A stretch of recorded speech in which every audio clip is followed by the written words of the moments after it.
Merci, Monsieur le Président, chers collègues, Madame, Monsieur les ministres, Monsieur le secrétaire général, Monsieur le secrétaire d'État plutôt, ainsi que vos collaborateurs, maa ngi leen di nuyu. Xanaa di rafetlu convention bi nga xam ne ni moom la ñu andil tey pour ñu voter ko en plénière, puisque lépp loo xam ne ni dafay jàppale Sénégalais yu nekk à l'extérieur dañ ci war a bàyyi xel taxaw ci. Vous voyez, Madame le ministre, je pense qu'il serait important que gën a leeral Sénégalais parce qu'il y a beaucoup de confusion sur cette convention. Je pense que am na collègue yu ko wax sànq. Convention bi ñaari titre la benn bi mooy assistance consulaire pour les détenus ak ñi nga xam ne ñu ngi leen di topp ak le transfèrement. Donc convention bi waxul benn yoon tous lépp lu jëm ci wàllu extradition.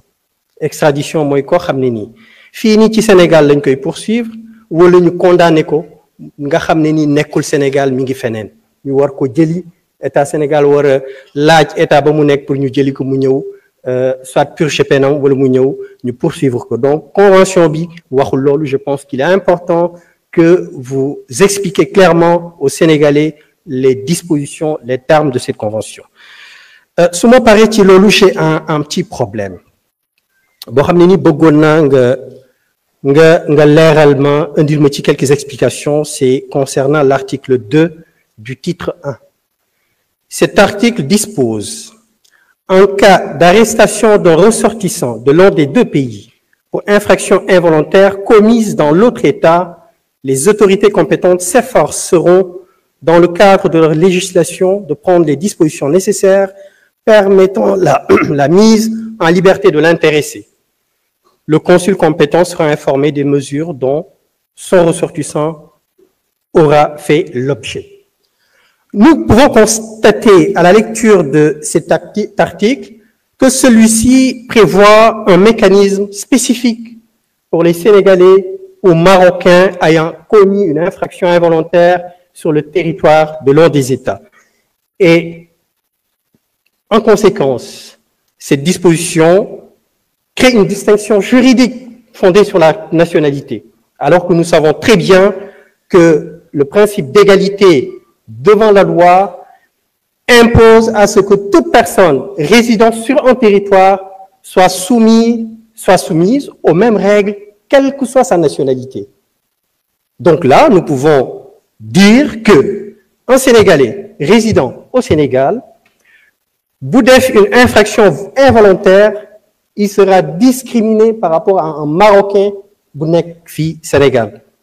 Donc bëggoon nañ l'application de cet article, est-ce que du andi benn traitement différencié entre les différentes nationalités, d'autant plus que ce principe d'égalité est posé par la Constitution de notre pays, je pense en son article 1er, repris par l'article 7, et la Convention universelle de la Déclaration universelle des droits de l'homme dans son article 7, mu nekk poser deux principes clés. Bi ci jëkk mooy l'égalité devant la loi, ce qui signifie que tout individu la loi doit être appliquée de manière égale à toutes les personnes sans favoritisme ni discrimination. Beneen principe mu nekk l'égale protection devant la loi, c'est-à-dire la loi doit protéger tout le monde de manière égale. Donc bëggoon naa boo ñu mënee indil quelques explications ci article 2 boobu ndax du indi un traitement différencié ci son application.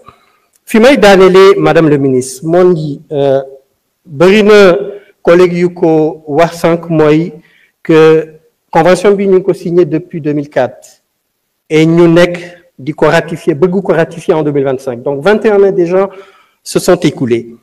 Ñu ngi xalaat rek am njortu bu rafet que ni temps bi nga xam ne nii def na entre la signature et la ratification, les consuls yu nekk au Maroc du ñu accuser temps bu mel noonu pour assister nos concitoyens. En même temps pour dire qu'il faut, après la signature, après la ratification, qu'ils soient dotés de moyens leur permettant d'assister à ces détenus, c'est extrêmement important. Il ne s'agira pas seulement de ratifier, mais après après la ratification, au-delà de la ratification, leur permettre de pouvoir exécuter, de pouvoir assister nos concitoyens détenus. Merci. Merci beaucoup.